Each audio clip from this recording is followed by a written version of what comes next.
Заврши сагата на украинските војници кои 3 месеци не видоа сонце.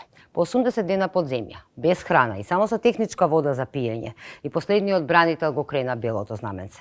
Пад на Азовстал, последното упориште на украинската војска во Мариупол.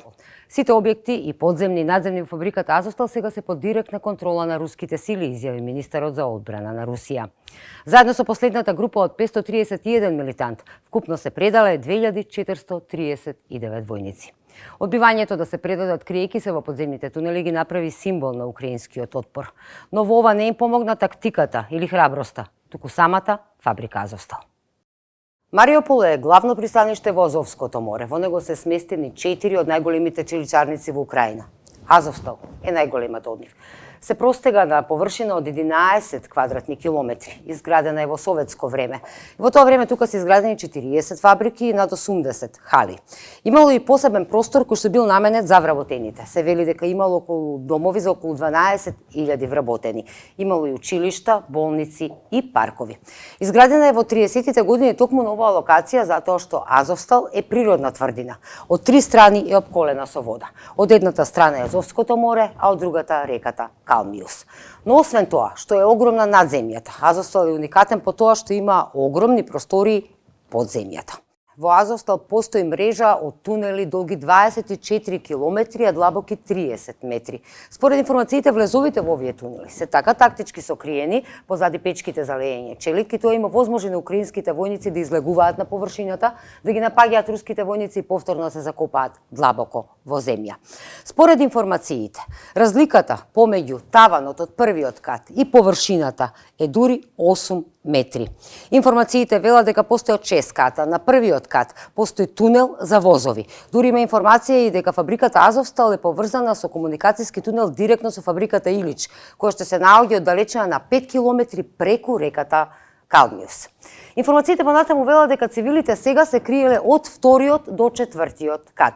Тука има огромен број на магазини, постојат соби, но постојат и 36 бункери. Некои од нив се отпорни на директен нуклеарен удар, велат информациите. Не сите, но некои од нив. Велат дека овде може во исто време да се заслонат 12.000 луѓе. Сите овие соби се поврзани со коридори, но овие коридори се темни, немаат осветлување, за разлика од оние каде што се сместени луѓето. Како што рековме, цивилите биле од 2-тиот до 4-тиот кат. Во овој простор постојат дури и менза, соби опремени со кревети, столови, храна, осветлување, а во 2014 година биле поставени дури и врати отпорни на оган во случај на блиска експлозија до вратите. Информациите исто така велат дека војниците биле дури на последниот кат, односно во најзакопаните бункери под Азовсталската фабрика. Затоа и тешко било да се дојде до нив. За ова сведочеа дури и самите цивили, кои што велеа дека никако не можеле да се движат низ темните тунели. Беше објавена и оваа снимка сега веднаш по ослободувањето, како што рече руската влада, на Азовстал, и овие снимки се автентични од ходниците кои што се наоѓаат под Азовстал и кои што водат до бункерите. Клучно прашање сега е што ќе се случува со војниците кои што се предадоа во Азовстал. Се знае дека се одведени во селото Оленивка, кое што се наоѓа на околу 88 километри од Мариупол и е дел од проруската Донецка народна република. Женевската конвенција е јасна. Сите војни заробеници мора да бидат третирани хумано. Точно се знае каде може да се држат, каква помош треба да им биде пружена, дека треба да добијат храна и да им биде дозволено да испратат писма до своите најблиски да бидат во комуникација со нив. И она што е важно, дека мора да му се дозволи на Меѓународниот комитет на Црвениот крст точно да знае имињата на сите оние кои што се во заробеништво. И оно што е најважно што го пропишува Женевската конвенција е кои правни последици може да ги имаат воените заробеници. Таа е јасна. Воените заробеници не може да одговараат пред судовите за директно учество во воените дејствија. Единствен исклучок е доколку учествувале во воени злосторства. Но токму такви се погласни барањата во Русија. Нацистские преступники не должны подлежать обмену.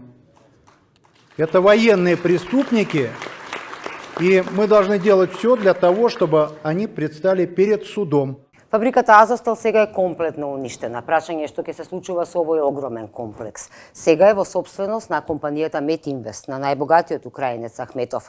Тој пред почетокот на опсадата изјави дека планира да се врати во Мариупол, да ја обнови фабриката и да го обнови производството. Но потенцираше дека тоа ќе го направи само доколку оваа територија е украинска, нема да работи под руска капа.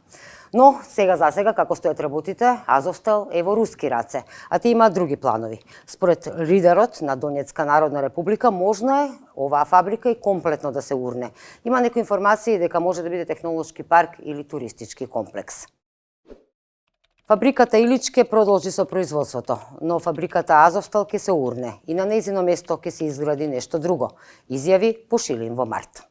Со освојувањето на Азовстал, Русија успеа да направи копнен коридор од незината граница преку Донецк. Со освојувањето на Мариупол успеа да се спои со Крим, кој што го припои во 2014 година. Но руската офанзива продолжува и понатаму, и како што сега стојат работите. Крај на кризата помеѓу Украина и Русија не е ниту на повидок.